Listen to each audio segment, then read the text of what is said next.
Saudações de paz e bem a todos. Continuando o Evangelho. Instruções dos Espíritos, mundos superiores e inferiores. Resumo do ensinamento de todos os Espíritos superiores. A classificação de mundos inferiores e mundos superiores é antes relativa do que absoluta, pois o mundo é inferior ou superior em relação aos que acham abaixo ou acima dele, na escala progressiva. Ou seja, você tem que definir aí aonde que você quer ter a relação. Quais os mundos são superiores à Terra? Você vai ter vários. Quais os mundos são inferiores à Terra? Você também vai ter vários. Depende de onde você está colocando a relação, né? Porque vamos lembrar aí que a evolução não tem limite. Lembra daquela passagem que Jesus falava que nós iríamos chegar à evolução que ele possui? Ele falou isso para nos incentivar, porque na verdade não há como, né? Porque enquanto nós estamos tentando evoluir, Jesus também está evoluindo já a evolução que ele possuía antes. Ele não vai ficar parado, né? Qualquer dúvida também, coloca nos comentários que a gente pode entender juntos. Tomando a Terra como ponto de comparação, pode fazer-se uma ideia do estado de um mundo inferior, supondo seus habitantes no grau evolutivo dos povos selvagens e das nações bárbaras que ainda se encontram em nosso planeta, como o resto do seu estado primitivo. Nos mundos mais atrasados, os homens são, de certo modo, rudimentares. Isso aí é fácil, hein? Vamos lembrar aí o início aí dos Homo sapiens, né? Nós somos Homo sapiens, o início de quando essa espécie apareceu no planeta Terra. Como ele era, como ele vivia, quais eram os costumes, qual a tecnologia que estava presente no planeta naquela época. Então, naquela época, o planeta era um mundo primitivo, né? E assim será todos os planetas primitivos. Se ele é primitivo, ele vai estar semelhante à Terra naquela época. Então, isso é fácil de nós entendermos, né? Possui a forma humana, mas sem nenhuma beleza. Seus instintos não são temperados por nenhum sentimento de delicadeza ou benevolência, nem pelas noções do justo e do injusto. A força bruta é a sua única lei. Sem indústrias, sem invenções, dedica sua vida à conquista de alimentos. Não obstante, Deus não abandona nenhuma das suas criaturas.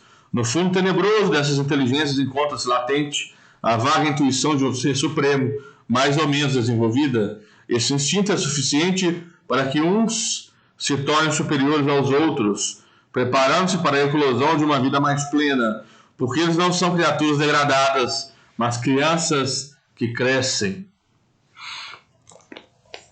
Entre esses graus inferiores e mais elevados, há inumeráveis degraus, e entre os espíritos puros, desmaterializados e resplandecentes de glória, é difícil reconhecer os que animaram os seres primitivos, da mesma maneira que no homem adulto é difícil reconhecer o antigo embrião. Então, olha só, quando nós estamos aí na nossa primeira reencarnação nominal, nós éramos mais rudimentares, comparando-se com hoje. Já é percebida uma evolução, né? Nós já sabemos coisas, nós já temos aí, trazendo nossa bagagem espiritual, aptidões, que antes nós não tínhamos, né? E as aptidões são adquiridas reencarnação pós-reencarnação. Nos mundos que atingiram um grau superior de evolução, as condições da vida moral e material são muito diferentes das que encontramos na Terra. A forma dos corpos é sempre, como por toda parte, a humana, mas embelezada, aperfeiçoada e, sobretudo, purificada. O corpo nada tem de materialidade terrena e não está, por isso mesmo, sujeito às necessidades, as doenças e as deteriorações decorrentes do predomínio da matéria. Os sentidos mais sutis têm percepções que a grosseria dos nossos órgãos sufoca. A leveza específica dos corpos torna a locomoção rápida e ágil. Em vez de se arrastarem penosamente sobre o solo, eles deslizam, por assim dizer, pela superfície ou pelo ar, pelo esforço apenas da vontade, a maneira das representações de anjos ou dos manos dos antigos dos campos elíseos. Os homens conservam a vontade dos traços de suas existências passadas e aparecem aos amigos em suas formas conhecidas, mas iluminadas por uma luz divina, transfiguradas pelas impressões interiores, que são sempre elevadas. Em vez de rostos pálidos, arruinados pelo sofrimento e as paixões, a inteligência e a vida esplendem com esse brilho que os pintores traduziram pela auréola dos santos. Então, da onde que vem, gente, essa eu esqueci a palavra agora, criatividade, né? Dos pintores, dos artistas, de onde que vem de pintar os anjos daquela forma mais purificada, daquela luz, daquela auréola, daquela áurea tão purificada. Na verdade, isso pode ser de sonho. Já pararam para pensar nisso? Muitas vezes um ente querido seu, que já evoluiu, que já está em outro globo terrestre, já está em outra morada de Deus, possa ter aí a oportunidade de te visitar através do sono. Né? E quando você acorda, você tem uma lembrança do que aconteceu, e você pode ter aí a aptidão de colocar isso num papel, numa tinta, num quadro, e você vai conseguir mostrar mais ou menos a visão que você teve. Né? É assim que vem aí as intuições. Né? Qualquer dúvida a gente pode explanar mais sobre isso nos comentários. A pouca resistência que a matéria oferece dos espíritos, já bastante adiantados, facilita o desenvolvimento dos corpos e abrevia ou quase anula o período da infância. A vida isenta de cuidados e angústias é proporcionalmente muito mais longa que a da Terra. Em princípio, a longevidade é proporcional ao grau de adiantamento dos mundos. A morte não tem nenhum dos horrores da decomposição e, longe de ser motivo de pavor, é considerado como uma transformação feliz, pois não existe dúvida quanto ao futuro. Quem estuda verdadeiramente o Espiritismo já não tem mais dúvida do futuro, já sabe para onde ele vai. Ele já tem aí como somar o que tem feito e saber para onde ele vai. Né? Só não ser hipócrita, né? Se você não faz por onde você acha que você vai para uma colônia feliz? Lógico que não. Tem como você fazer uma análise do que você tem feito e saber onde você vai. Aí vocês me perguntam, eu como encarnado, para onde eu vou? Por enquanto eu vou passar uns 20, 30 anos no umbral. Ué, mas você tem o conhecimento e fala isso? Sim, ainda eu tenho que modificar muito. Eu ainda tenho que aprender muito. Eu ainda tenho que mostrar nas minhas ações muito. Mostrar que eu realmente me importo com o meu próximo. Em todas as situações. Tá? Ainda existem situações que me ocorrem no dia a dia que talvez a minha resposta a quem me busca não é a ideal. Né? Então nós temos condição sim de saber para onde nós vamos.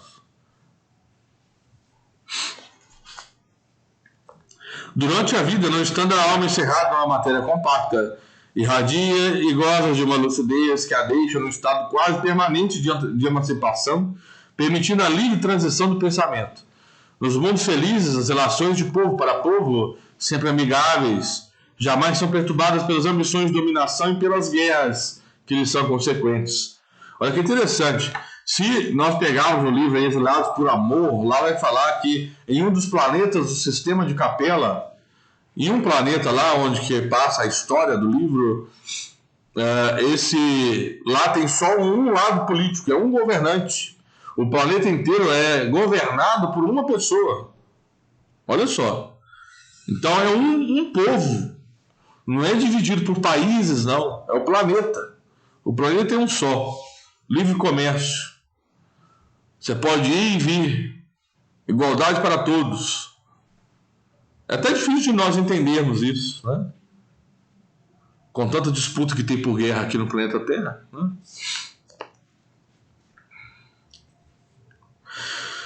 Não existem senhores nem escravos, nem privilegiados de nascimento. Só a superioridade moral e intelectual determina as diferentes condições e confere a supremacia. A autoridade é sempre respeitada porque decorre unicamente do mérito e se exerce sempre com justiça. O homem não procura elevar-se sobre o seu semelhante, mas sobre si mesmo, aperfeiçoando-se. Seu objetivo é atingir a classe dos espíritos puros, e esse desejo incessante não constitui um tormento, mas uma nobre ambição que a faz estudar com ardor para os igualar. Todos os sentimentos ternos e elevados da natureza humana apresentam-se engrandecidos e purificados. Os ódios, as mesquinharias do ciúme, as baixas cobiças da inveja são ali desconhecidos. O sentimento de amor e fraternidade une a todos os homens, e os mais fortes ajudam os mais fracos. Suas posses são correspondentes às possibilidades de aquisição de suas inteligências.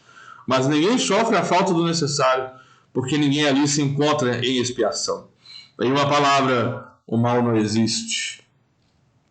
No vosso mundo, tens necessidade do mal para sentir o bem, de noite para admirar a luz, da doença para apreciar a saúde. Lá, esses contrastes não são necessários. A eterna luz, a eterna bondade, a paz eterna da alma proporcionam uma alegria eterna, que nem as angústias da vida material, nem os contatos dos maus que ali não têm acesso poderiam perturbar. Eis o que o espírito humano só dificilmente compreende. Ele foi engenhoso para pintar os tormentos do inferno, mas jamais pôde representar as alegrias do céu. E isso por quê? Porque, sendo inferior, só tem experimentado penas e misérias e não pode entrever as claridades celestes. Ele não pode falar daquilo que não conhece. Mas à medida que se eleva e se purifica, o seu horizonte se alarga e ele compreende o bem que está à sua frente, como compreendeu o mal que o deixa para trás. Esses mundos afortunados, entretanto, não são mundos privilegiados, porque Deus não usa de parcialidade para nenhum de seus filhos. A todos concede os mesmos direitos e as mesmas facilidades para chegar até lá. Fez que todos partissem do mesmo ponto e não dota a uns mais que os outros. Os primeiros lugares são acessíveis a todos. Cabe-lhes conquistá-los pelo trabalho, atingi-los o mais cedo possível ou abandonar-se durante séculos e séculos no meio da escória humana. Então a decisão de para onde que você vai, se é para um lugar melhor ou pior, encontra-se apenas nas suas mãos. Vocês é quem escolhem. Fiquemos então assim nesse vídeo, que o Senhor Jesus nos abençoe. Qualquer dúvida deixe nos comentários, para que nós possamos aí aprender juntos. Fiquem em paz, meus irmãos, que assim seja.